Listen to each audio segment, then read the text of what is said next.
দেখো কি পরিমাণে বৃষ্টি হচ্ছে। একটু আগে এত পরিমাণে রোদ ছিল, কখন যে হুট করে মেঘ হয়ে বৃষ্টি চলে আসবে। আমি ভেবেছি হয়তো হালকা পাতলা বৃষ্টি হবে, সেরকম হবে না। তো সেজন্য আমি একটু ঘুমিয়ে পড়েছিলাম। তো তারপরে এত জোরে বৃষ্টি হবে, আমি আর বাইরে সমস্ত জামা কাপড়গুলো পুরো এই বৃষ্টিতে ভিজিয়ে দিয়ে গেল। শুধু দৌড়ে গিয়ে মায়ের এই শাড়ি দুটোই তুলতে পেরেছি। সো হ্যালো এভরিওয়ান, কেমন আছো তোমরা সবাই? আশা করছি ভালো আছো, আমিও খুব ভালো আছি।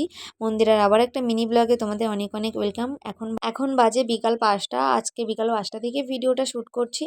আর এদিকে দেখো এখন কি পরিমাণে রোদ বেরিয়েছে। এখন আর বাইরে জামা কাপড় মেলবো না, আবার কখন বৃষ্টি চলে আসে তার কোনো ঠিক ঠিকানা নেই। এদিকে বাইরে খালি শুধু বালিশের কভার দুটো মেলে রেখেছি, আর কিচ্ছু মেলবো না এখানে। আর অবশ্যই কমেন্ট করে জানাবে বৃষ্টির সময় কার কার বাড়িতে ঘরের মধ্যে দড়ি টানিয়ে সবাই জামা কাপড় মেলছো।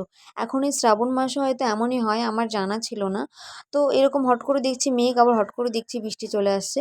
তো এদিকে আমি একটু ফ্রেশ হয়ে নিয়েছিলাম বিকালে সমস্ত কাজ সেরে। আকাশে দেখো কি পরিমাণে মেঘ করেছে।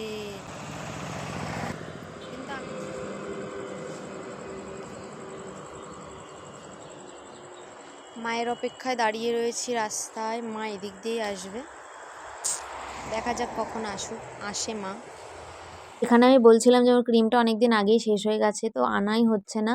তো এই গরমে কে কে লিপ বাম মাখো অবশ্যই কমেন্ট করে জানাবে। মুখ যতই ঘামুক ঠোঁটটা যেন একটু কষেই যায়। অনেকে আবার বোরলিং মাখে, কিন্তু আমার বোরলিংটা একদমই ভালো লাগে না, কেমন যেন সাদা হয়ে থাকে।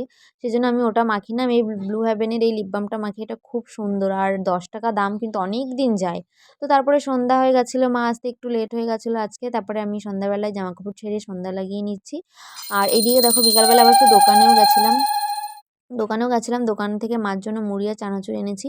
তো মা কাজ থেকে আসলে রেগুলারই মাকে মুড়ি মাখিয়ে দিই, অন্যদিন সিঙ্গারা দিই। আজকে সিঙ্গারা পেয়েছিলাম না বলে মাখাইনি। আর এইদিকে দেখো এই প্রসাদটা কে কে রেখে দাও, আমি রেখে দিই। এটা পরে পায়েস করে খেলে খুব ভালো লাগে, ফেলে দিলে কেমন একটা লাগে না ঠাকুরের প্রসাদ। এদিকে দেখুন গোপুসোনাকে একটু আদর করছিলাম। আমি বুঝতেই পারিনি আমার মুখটা ক্যামেরাতে আসেনি। অবশ্য আমার ক্যামেরা ধরে দেওয়ার তো লোক নেই। তো আমি গপুকে প্রায় মানে সকাল বলছি সন্ধ্যা 7টার মধ্যেই ঘুম পাড়িয়ে দিই। আর কে কে আছো মুড়ি মাখার মধ্যে লেবু দাও, লেবু দিলে একটু অন্যরকম টেস্ট লাগে, বেশ ভালো লাগে খেতে। মুড়ি টুড়ি খাওয়ার পরে এটা বেবসাদের বাড়িতে গেছিলাম। আর এখন যেন মটরদানা আমাকে একদমই পাত্তা দেয় না, বড় হচ্ছে আর দুষ্টু হচ্ছে। এখন মটরদানা আমার কাছে একদমই আসতে চায় না, কেন আমি জানি না।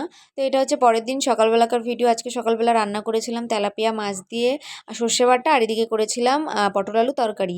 তো আজকের ভিডিওটা এই পর্যন্ত। যদি ভালো লাগে অবশ্যই লাইক কমেন্ট শেয়ার আর আমার পেজটাকে ফলো করে দিও। ততক্ষণে তোমরা ভালো থেকো, সুস্থ থেকো। দেখা হচ্ছে অন্য কোনো ভিডিওতে। বাই।